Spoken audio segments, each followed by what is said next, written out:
Decay అన్న గారి యొక్క ఫాదర్, ఇవాళ చిట్టెం నర్సిరెడ్డి గారి యొక్క కోడలు మనవరాలు ఇలా పర్ణికారెడ్డి గారు మీ కాంగ్రెస్ పార్టీకి సంబంధించిన శాసన సభ్యురాలు. పోయి అడగండి అన్న, ఒకసారి అడగాలి. పర్ణికారెడ్డి గారు స్పష్టం చేయాలి.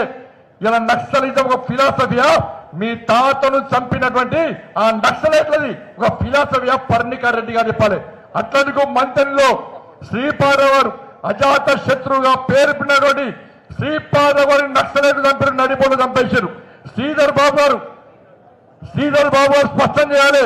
ఈయన నక్సలిజం ఫిలాసఫీ అన్న సుదర్శన్ రెడ్డి గారికి శ్రీధర్ బాబు గారు సమర్థిస్తారా ఒక్కసారి స్పష్టం చేయాలి. అరే రాజ్య నాయక్ ఒక ఎస్టీ సమాజానికి సంబంధించిన రాజ్య నాయకుడు ఇదే నక్సలైట్లు మట్టుబడితే రాజ్య నాయక్ కుటుంబ సభ్యులు కాంగ్రెస్ పార్టీ కార్యకర్త స్పష్టం చేయాలి. మీ అభ్యర్థి ఫిలాసఫీ అంటున్నాడు, కానీ నక్సలైట్లు చంపింది మీ నాయకులను. ఎస్సీ ఎస్టీ బడుగు బలైన వర్గాలకు సంబంధించిన అనేక మందిని నక్సలైట్లు చంపితే, అనేక మంది అమాయక పోలీసులను చంపితే తుపాకీ పెట్టి ప్రజాస్వామ్యబద్ధంగా ఎన్నికైన ప్రభుత్వాలను కూల్చాల్సిందే అని చెప్పి ఇలా స్టేట్మెంట్లు ఇచ్చే నక్సలిజం జాతీయ జెండా ఎగరనీయం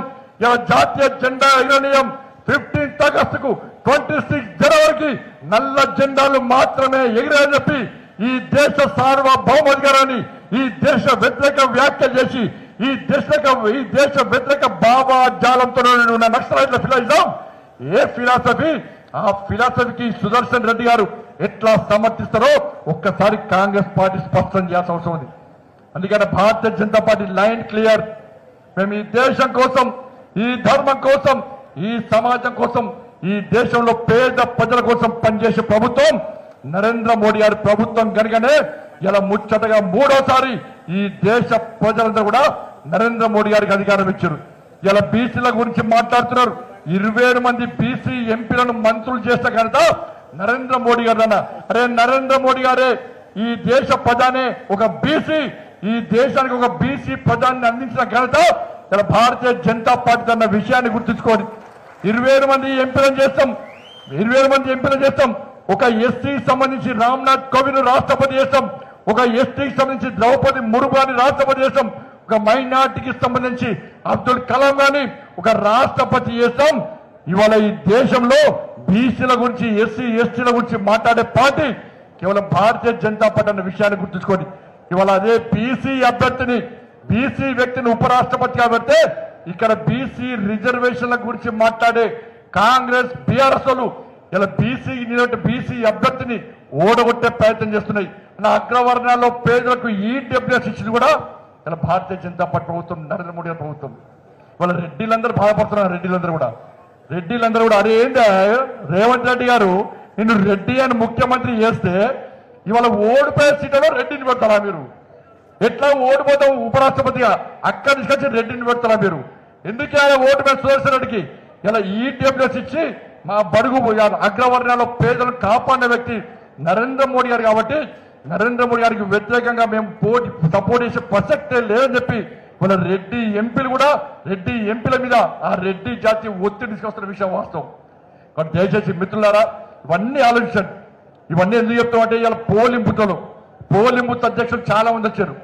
వాళ్ళ గ్రామాన ప్రతి పోలింగ్ బూత్లో భారతీయ జనతా పార్టీ యొక్క ఆలోచన, నరేంద్ర మోడీ గారు చేస్తున్న అభివృద్ధి, నరేంద్ర మోడీ గారు ఇస్తున్న నిధులు, వాటిని మనం ప్రచారం చేయాల్సిన అవసరం ఉంది. కాబట్టి ఇలా మీరందరూ కూడా ఎన్నికలు ఎప్పుడైనా రావచ్చు, ఎన్నికలు వచ్చినా రాకున్నా కూడా మనము మన పోలింగ్ బూత్ లో మన పార్టీని శక్తివంతంగా తయారు చేసే బాధ్యత ఉంది. ఈ పోలింగ్ బూత్ అధ్యక్షులు కార్యదర్శులు వేరే పార్టీలో ఉండరు, సోషల్ మీడియాలో వేరే పార్టీలో ఉండరు. కేవలం భారతీయ జనతా పార్టీ మాత్రమే ఎన్నికలు ఉన్నా లేకున్నా ప్రతి పోలింగ్ బూత్ లో ప్రజా సమస్యలను కొట్టడానికి, ప్రభుత్వం మెడలు వంచడానికి, ప్రభుత్వాన్ని ప్రశ్నించడానికి, నరేంద్ర మోడీ యొక్క అభివృద్ధి చెప్పడానికి, నరేంద్ర మోడీ యొక్క సంక్షేమ పథకాలు అందరికీ అందడానికి ఇలా Bharatiya Janata party polling booth కమిటీలను శక్తివంతంగా తయారు చేసి స్థానిక సంస్థల ఎన్నికలకు ఒక జంగు సైరని ఇలా ప్రకటించి రామచంద్ర గారి నేతృత్వంలో అత్యధిక స్థానాలు జడ్పీలు, కార్పొరేషన్లు, మున్సిపాలిటీలు, మండల్స్ అన్ని కూడా కైవసం చేసుకోవడానికి తెలంగాణ రాష్ట్ర వ్యాప్తంగా రామచంద్ర గారు దాదాపు 2 నెలల నుంచి మొత్తం విస్తృత పర్యటన చేస్తూ కార్యకర్తలకు ఒక మంచి స్ఫూర్తిదాయకమైన ఒక సందేశాన్ని ఇస్తున్న విషయాన్ని మనం గుర్తుంచుకోవాలి.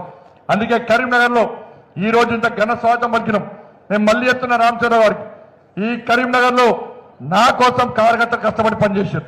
ఇలా 2 ఎమ్మెల్సీ అభ్యర్థులను గెలిపించుకున్నాం. మేము 2 ఎమ్మెల్సీ అభ్యర్థుల విషయంలో చాలా మంది కాంగ్రెస్ పార్టీ బీఆర్ఎస్ కుమ్మక్కై ఇలా భారతీయ జనతా పార్టీని ఓడగొట్టే ప్రయత్నం చేస్తే ఇటు అంజిరెడ్డి గారిని కొమరే గారిని ఇలా కష్టపడి నేను 10 నెలల రోజులు కష్టపడి పనిచేసిన, నెల రోజులు టెలికాన్ఫరెన్స్ మాట్లాడినా, మీ అందరి దగ్గర మాట్లాడినా, మీరందరూ దాదాపు నెల రోజుల పాటు కార్యకర్తలు అన్ని పనులు వదిలిపెట్టుకొని పోలింగ్ బూత్లో పనిచేశారు. నాకు ఒక కాంగ్రెస్ పార్టీ నాయకుడు కలిసి చెప్పాడు, అన్నానే మా పార్టీ ఎన్నికల్లో ఓడిపోవడానికి కారణం ఏంటంటే బండి సంజయ్ గారు నిర్వహించినటువంటి టెలికాన్ఫరెన్స్. దాంతో పాటు ప్రతి పోలింగ్ బూత్ దగ్గర భారతీయ జనతా పార్టీ కార్యకర్తలు కాషాయపు కండువా వేసుకొని ఒక్కొక్క బూత్ దగ్గర 50-100 మంది కార్యకర్తలు పొద్దున మార్నింగ్ 6 నుంచి సాయంత్రం 5 వరకు ఎవరు ఓటర్స్ వచ్చినా అన్నా జై శ్రీరామ్, అన్న మోడీ గారికి ఓటై, అన్నా జై శ్రీరామ్, అన్న అంజిరెడ్డి గారికి ఓటై, అన్నా జై శ్రీరామ్, అన్న కొమరే గారికి ఓటై, బీజేపీని గెలిపి అన్న అని చెప్పి ఈ కార్యకర్తలు పోలింగ్ బూత్ దగ్గర కష్టపడ్డ తీరు అక్కడ పూర్తిగా వాతావరణాన్ని మార్చేసి ఇలా భారతీయ జనతా పార్టీ అభ్యర్థులను గెలిపించిన విషయం నేను చెప్పుడు కాదన్న కాంగ్రెస్ పార్టీలో బయటకున్నారు. ఇది భారతీయ జనతా పార్టీ కార్యకర్తల గొప్పతనం, కాంగ్రెస్ పార్టీ కార్యకర్తల కమిట్మెంట్, భారతీయ జనతా పార్టీ కార్యకర్తల కమిట్మెంట్. భారతీయ జనతా పార్టీ కార్యకర్తలు మొండి పట్టుతోని కసితోని పట్ట పండు కొడుతూ కష్టపడి పనిచేస్తే ఏ విధంగా గెలుస్తామో 2 ఎమ్మెల్సీలు గెలిపించుకొని ఇలా రాష్ట్ర పార్టీకి గడ్డ ఈ కరీంనగర్ గడ్డ అన్న విషయాన్ని గుర్తుంచుకొని, అందుకే ఇప్పుడు రామచంద్రరావు ప్రెసిడెంట్ అయ్యాడు. తప్పకుండా ఇక్కడ ఎన్నిక జరిగినా కూడా ఈ కరీంనగర్ నుంచి కార్యకర్తలు ఎక్కడ పిలిచినా కూడా ఏ బాధ్యత ఇచ్చినా కూడా ఇలా కష్టపడి పనిచేయడానికి సిద్ధంగా ఉన్నాం. ఇలా మా ఎలక్షన్ లోకల్ బాడీ ఎన్నికల్లో గెలుస్తాం. ఈ తెలంగాణ రాష్ట్రంలో మీ నేతృత్వంలో ఎట్టి పరిస్థితుల్లో భారతీయ జనతా పార్టీ ప్రభుత్వాన్ని, రామరాజ్యాన్ని, మోడీ రాజ్యాన్ని ఈ తెలంగాణలో ఏర్పాటు చేస్తామని చెప్పి ఈ సందర్భంగా హామీ ఇస్తూ కరీంనగర్ గడ్డ ఎప్పుడు మీకు అండగా ఉంటుందని చెప్పి ఈ సందర్భంగా మీకు భరోసా ఇస్తూ ఇంత పెద్ద ఎత్తున తరలి వచ్చినటువంటి Bharatiya Janata party polling booth అధ్యక్షులు, పోలింగ్ బూత్ కార్యదర్శులు, సోషల్ మీడియా ఇన్ఛార్జీలు అందరూ కూడా, భారతీయ జనతా పార్టీ నాయకులకు, మీడియా మిత్రులందరూ కూడా హృదయపూర్వక ధన్యవాదాలు వేస్తూ మళ్ళీ చెప్తున్నా, మీ అందరినీ గెలిపించుకునే బాధ్యత అనేది ఎక్కడ టెన్షన్ పడదు అన్న. టికెట్లు ఎవరికి ఇవ్వాలో వాళ్ళకి ఇస్తాం, ఎవరు గెలుస్తారో వాళ్ళకు మాత్రమే టికెట్ ఇస్తాం, గెలిచే వాళ్ళకు మాత్రమే టికెట్ ఇస్తాం. ఆల్రెడీ సర్వే స్టార్ట్ అయింది.